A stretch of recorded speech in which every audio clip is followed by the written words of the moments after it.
ये हमारा नंबर है 8287352096। इस पे आप व्हाट्सएप पे मैसेज कीजिए। आपको जो भी डिटेल है हम भेजेंगे, कैसे बुक लेनी है ये सब मैंने आपको बता दिया, लेकिन फिर भी अगर आपको कुछ पूछना हो तो आप पूछ सकते हैं। जल्दी कीजिए, ज़्यादा लेट करेंगे तो शायद ये जो रूल्स है चेंज हो जाए, इसलिए मैं चाहती हूँ जल्द से जल्द आप बुक लीजिए। बुक के लिए कोई रूल चेंज नहीं होंगे, बुक आपको सिर्फ 20 रुपये में ही मिलेगी।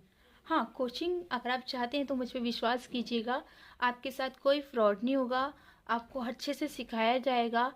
और अगर आपको यकीन ना हो तो आप मेरे कमेंट्स पढ़ सकते हैं। जितने भी लोगों ने बुक्स ली है, जितने भी लोगों ने कोचिंग किया है, सबने अच्छा ही बोला है। किसी ने भी कभी बुराई नहीं की है। और हम भी नहीं चाहते हैं कि आपके साथ कुछ भी ऐसा हो जिसकी वजह से आप ना पढ़ पाए। हम चाहते हैं कि अगर आप हमारे पास पढ़ने आ रहे हैं तो आपको उम्मीद से ज़्यादा आपको चीज़ें मिले जो आप सीखना चाहते हैं। आप लोग देख रहे हैं कि एफ एल एस ये कब डबल होते हैं, आपने देखा होगा। जैसे कि आपको लिखना है टॉल, तो आप क्या करते हो, TALL यानी कि टॉल।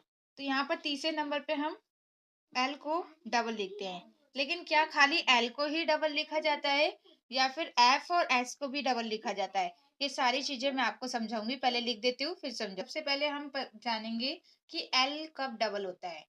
तो कहीं पर भी तीसरे नंबर पे, यानी कि तीसरे नंबर पे कहीं पर भी एल होगा तो वो साइलेंट रहेगा। ठीक है, अभी इसको हटा दीजिए। ये यहाँ पर इसकी जगह मैं गिलास की जगह ग्लास लिख देती हूँ, क्योंकि अभी हम एल का बता रहे, फिर उसके बाद मैं आपको एल के बाद एस का बताऊंगी, फिर आपको एफ का बताऊंगी, एक एक करके समझाऊंगी। जैसे क्लास में आप देख रहे हैं डबल एस आ रहा है। ठीक है, तो कहीं पर भी तीसरे नंबर पे, जैसे ये दोनों को एक ही माना जाता है, अगर कोई भी शब्द आधा होगा तो उसको जो दूसरा वाला होगा उससे जोड़ के लिखना जाएगा। एक, दो, तीन, यहाँ पर डबल एस आ रहा है। तो अगर एस डबल, यानी कि एस अगर तीसरे नंबर पे होगा तो एस को भी डबल लिखा जाएगा। एल अगर तीसरे नंबर पे होगा तो एल को भी डबल लिखा जाएगा। जैसे कि टॉल, मॉल, और आपका फुल हो गया। फुल में क्या होता है, FULL। तो फुल में क्या है, यहाँ पर एल को डबल लिखा जा रहा है। ठीक है, तो इसको लिख लीजिए, फिर मैं आपको आगे समझाऊंगी। ठीक है, जल्दी से कब लिखते हैं, सभी को समझ में आया या फिर कोई कुछ ऐसे हैं जिन्हें अभी भी समझ में नहीं आया। जैसे कि कहीं पर भी एल तीसरे नंबर पे होगा तो उसको डबल लिखेंगे, एस तीसरे नंबर पे होगा तो इसको भी डबल लिखेंगे। ठीक है, तो जैसे कि यहाँ पर आप देख रहे हैं एक, दो और ये तीन, एक, दो और ये तीन, तो यहाँ पर सभी में तीसरे नंबर पे हैं तो एल को डबल लिख रहे हैं। अब मैं लिखवा देती हूँ एस का, ताकि आप उसको भी देख लें। ठीक है, तीसरे नंबर पर डबल होता है, क्या डबल होता है, FLS। अगर कहीं पर भी तीसरे नंबर पे इनमें से कोई सा भी होगा तो ये तीनों ही डबल कर दिए जाते हैं। जैसे कि यहाँ पर एस को डबल लिखा जा रहा है, यहाँ पर भी। अब मैं आपको इसके बाद दिखाऊंगी एफ को डबल कहाँ कहाँ पर लिखते हैं। वैसे तो तीसरे नंबर पे लिखते हैं, लेकिन मैं आपको कुछ एग्जाम्पल भी दिखा रही हूँ ताकि आपको समझ में आ सके। ठीक है, तो जल्दी से इसको लिख लीजिए, फिर मैं आपको आगे समझाऊंगी। ओके, तो अगर कहीं पर भी एफ होगा, एल होगा, एस होगा, अगर ये कहीं पर भी तीसरे नंबर पे होंगे तो हमेशा आपको इसे डबल ही लिखना होगा।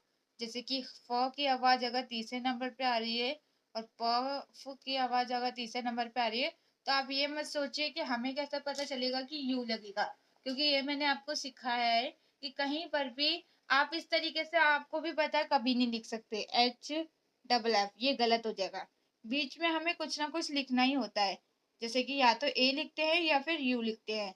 तो ए कब लिखा जाता है, ए लिखा जाता है जब अल की आवाज होती है। कब, जब अल की आवाज होती है तब हम ए लिखते हैं। या फिर लास्ट में AN होता है, वो लास्ट में। लेकिन शुरू में क्या होता है, हमेशा हल्की सी भी आ की आवाज आएगी तो आपको यू लिखना होता है। तो जैसे हफ बोले तो इसमें बीच में यू लिखना ही होगा, क्योंकि आ की आवाज सभी में आती है, कोई भी ऐसा नहीं होता जिसमें नहीं आती। हाँ, अगर बीच में कहीं पर भी आधा शब्द होता है तो उसमें बिल्कुल भी आवाज नहीं आती है। ठीक है, तो यहाँ पर आप इसे याद रखिएगा कि आपको कैसे पता चलेगा। ठीक है, तो कहीं पर भी अगर तीसरे नंबर पे आपको फ की, स की या फिर ल की आवाज आ रही है तो आप उसे डबल लिखिए। ठीक है, अब इसके बाद दूसरा रूल्स बताऊंगी, पहले इसे लिख लीजिए। ठीक, याद रखिएगा, कहीं पर भी जैसे मैंने आपको बोला फुल, तो यहाँ पर एल लास्ट में है और ये तीसरे नंबर पे है, लास्ट में हो और तीसरे नंबर पे हो। जैसे मैंने अभी तक जितने भी, जैसे कि विल हो गया, तो विल में क्या है, लास्ट में एल है। और जैसे कि हफ हो गया तो ये लास्ट में है, ये इसके बाद कुछ नहीं आ रहा है, यहाँ पर भी कुछ नहीं है इसके बाद, यहाँ पर भी कुछ नहीं है इसके बाद। ठीक है, तो हम यहाँ पर इसे डबल लिख रहे हैं। लेकिन अगर इनके बाद कुछ और भी लिखा जा रहा है, जैसे यहाँ पर एस के बाद के भी लिखा जा रहा है, तब आपको इसको डबल नहीं लिखना है। और अगर जैसे एस से पहले, एफ से पहले, एल से पहले आ की आवाज आ रही है, तो आपको हमेशा ए लिखना है, यू नहीं लिखना है। ये चीज याद रखिएगा। कहीं पर भी अगर आ की आवाज आती है तो आपको ए लिखना है, यू कभी नहीं लिखना है। ये चीज याद रखिएगा। ठीक है, तो जैसे अगर लास्ट में एफ एल एस आ रहे हैं तो आपको डबल लिखने हैं, ये तीसरे नंबर पे हो लास्ट में हो तो। लेकिन ये लास्ट में नहीं है, इसके बाद कुछ और भी लिखा जा रहा है, तब आपको इनको डबल नहीं लिखना है। और अगर जैसे कि ये एफ एल एस कहीं पर भी है और इसके बाद कुछ और भी लिखा जा रहा है, और एस से पहले या फिर एल से पहले, एफ से पहले आ की आवाज आ रही है हल्की सी, जैसे कि मार्क्स, तो यहाँ पर आ की आवाज आ रही है, पूरा आ का डंडा ही लग रहा है। यहाँ पर आपने मार्क्स, मार्क्स। ठीक है, जैसे मैंने बोला एक चीज मैं और भी एग्जाम्पल लेंगे, जैसे कि टाक्स है, तो यहाँ पर आ का डंडा लगाया जा रहा है। क्या लगाया जा रहा है? आ का डंडा। ये जो ए लिखा जाएगा इसको आ का डंडा लगाना है आपको। यहाँ पर जैसे मैंने बोला था हफ, तो यहाँ पर हमने आ लिखा नहीं था, लेकिन यहाँ पर हमने आ का डंडा लगाया है। ठीक है, तो आपको आ का डंडा लगाना होगा। अगर एफ एल एस से पहले आ की आवाज आती है तो आपको ए लिखना है और आ का डंडा तो लगाना है, क्योंकि ये जो आवाज है ये बड़े आ की है, छोटे आ की नहीं। एक होती है हल्की सी जैसे कि हफ, तो इसमें आ पता भी नहीं चल रहा है। लेकिन मार्क्स तो आ आपको पता चल रहा है। टाक्स तो टा अ श, साफ आपको पता चला। हाँ, वीडियो आपको मिलेगी, चिंता मत कीजिए। तो आप इसे लिख लीजिए, फिर मैं आपको आगे समझाऊंगी। ओकेगा, कहीं पर भी अगर ऑल की आवाज आए तो आपको ए डबल एल लिखना है। जैसे आप सोच रहे हैं ऑल की आवाज है तो ओ डबल एल लिखेंगे, गलत हो जाएगा, वो आपको नहीं लिखना है। हमेशा ऑल की आवाज के लिए ए डबल एल लिखते हैं, जैसे कि बॉल हो गया, कोल हो गया, टोल हो गया, मोल हो गया, फोल हो गया, और भी बहुत सारे हैं। तो यहाँ पर क्या है, ऑल की आवाज आ रही है सभी में लास्ट में, all all all all all. जैसे कि हम देखते हैं ना ए डबल एल, इसको भी हम ऑल बोलते हैं। तो कहीं पर भी अगर ए डबल एल आएगा यानी कि ऑल की आवाज आएगी तो आपको हमेशा ए डबल एल ही लिखना है, ओ नहीं लिखना है। हमेशा ए को ही ओ पढ़ना है। ठीक है, इसको आप लिख लीजिए, फिर मैं आपको समझाना है और कब गज पढ़ना है ये मैं आपको समझाऊंगी। ठीक है, बहुत ही सिंपल है, आप बहुत आसानी से सीख सकते हैं। कहीं पर भी एक्स आएगा तो उसको कश या फिर गज पढ़ेंगे। ठीक है, जैसे कि कुछ एग्जाम्पल मैं आपको पहले लिखवाती हूँ, फिर मैं आपको एक एक करके समझाऊंगी। ओके, चलिए मैं यहाँ पर लिख देती हूँ। इन दोनों में क्या फर्क है, तो ये आपको बिल्कुल सिंपल तरीका है। टोटल सिर्फ 6 ऐसी वर्ड मीनिंग है जहां पर गज पढ़ा जाता है। कितनी वर्ड मीनिंग है अभी आपको समझ में आएगा, मैं समझा रही हूँ। टोटल 6 ऐसी वर्ड मीनिंग है जहां पर हम गज पढ़ते हैं। कितनी? 6 ऐसी वर्ड मीनिंग है। बस ये 6 वर्ड मीनिंग में ही आपको गज पढ़ना है। बाकी सभी जगह जितनी भी टोटल वर्ड मीनिंग है सब में आपको कश पढ़ना है। एक्स को क्या पढ़ना है? कश पढ़ना है। ठीक है, याद रखिएगा, कहीं पर भी एक्स आएगा तो उसको कश पढ़ना है। गज सिर्फ आपको 6 वर्ड मीनिंग में पढ़ना है। वो कौन कौन सी 6 वर्ड मीनिंग है वो मैं आपको पहले लिखवा देती हूँ। ठीक है, आप उसे लिख लीजिए। आपको मेरी आवाज नहीं आ रही है? लिखवा दिए, जैसे कि आप देख रहे हैं। ये 4 वर्ड मीनिंग हो गई, 2 और वर्ड मीनिंग है वो मैं आपको लिखवा दूंगी। टोटल कितनी लिखवा दिए? 1 2 3 4 5 लिखवा दिए। हाँ, एक और रह गई है, वो मैं अभी लिख दूंगी। यहाँ पर जगह नहीं थी इसलिए मैंने नहीं लिखवाया। तो पहले ये लिख लिख लीजिए। चलिए मैं ये भी लिखवा ही देती हूँ। ठीक है, ताकि यहाँ जो थोड़ी सी जगह है यहाँ पर ही लिखवा देती हूँ।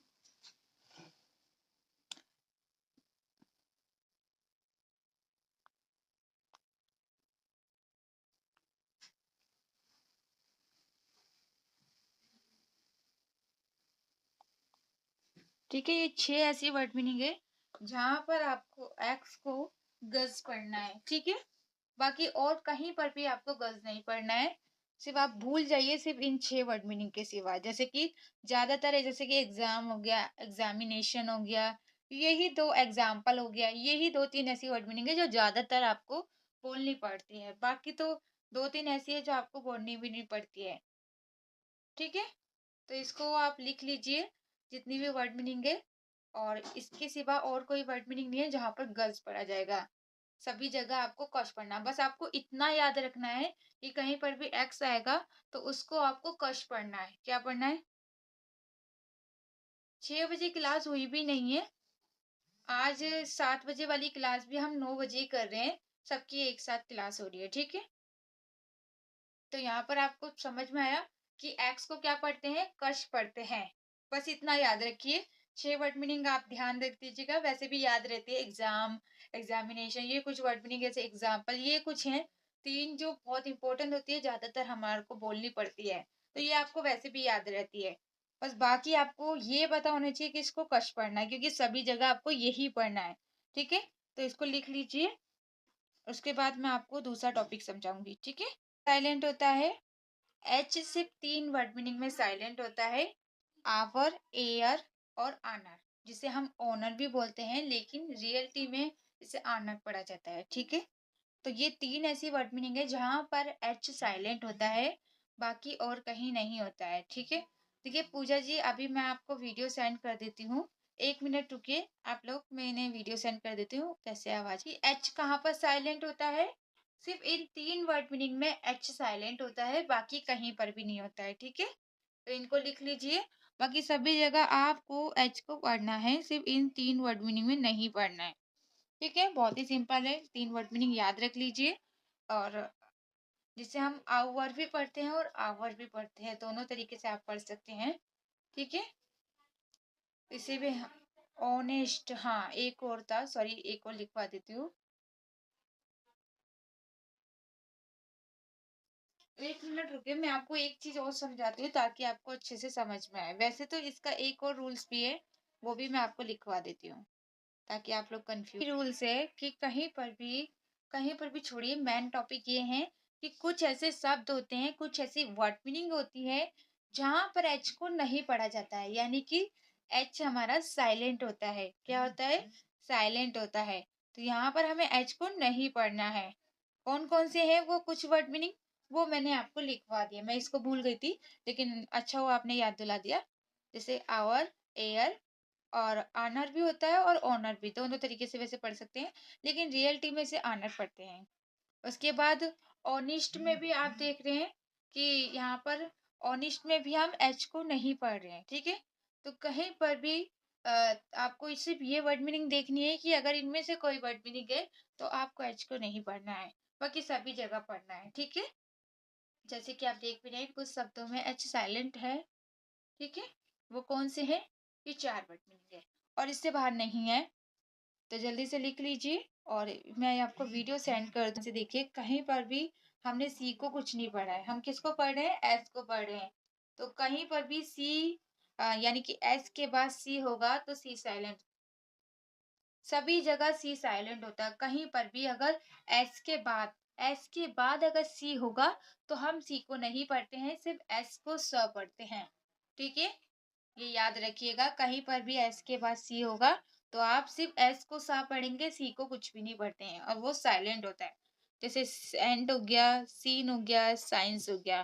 तो यहाँ पर आप देख रहे हैं सभी में साइलेंट है, ओके? वैसे तो देखा जाए तो यू साइलेंट नहीं होता है, लेकिन अगर हम सही में साइलेंट की बात कर रहे हैं तो होता भी है। कैसे? जैसे कि गन हो गया, बस हो गया, टब हो गया, कहीं पर भी अगर हल्की सी आ की आवाज आती है तो हम आ की आवाज के लिए हमेशा यू लिखते हैं। क्या लिखते हैं? यू लिखते हैं। लेकिन ये यू जो है आ के लिए है, तो यहाँ पर कोई आ का डंडा नहीं लगता क्योंकि ये छोटा है, तो इसलिए इसको साइलेंट माना जाता है। कहीं पर भी बीच में यू होगा और उसके बाद कोई मात्रा नहीं होगी तो यू को साइलेंट माना जाता है। वैसे ये याद करना इतना जरूरी भी नहीं है, क्योंकि ये टॉपिक में यू को आ पढ़ दिया जाता है, लेकिन अगर माने तो इसे यू को साइलेंट भी समझ सकते हैं, ठीक है? क्योंकि कहीं पर भी यू की कोई मात्रा नहीं है, तो इसलिए हम यू को साइलेंट बता रहे हैं, ओके? बाकी के कल सीखेंगे, ठीक है? आज के टॉपिक में हमने सीखे यू तक। कल हम बाकी के जितने भी है हमारे सारे साइलेंट वर्ड्स की अच्छे से समझाएंगे, जितने भी है। उसके बाद परसों मैं आपको रीडिंग की थोड़ी प्रैक्टिस कराऊंगी। और आप सॉरी, कल तो छुट्टी है, परसों क्लास होगी आपकी, ठीक है? तो परसों क्लास जो होगी उसमें मैं आपको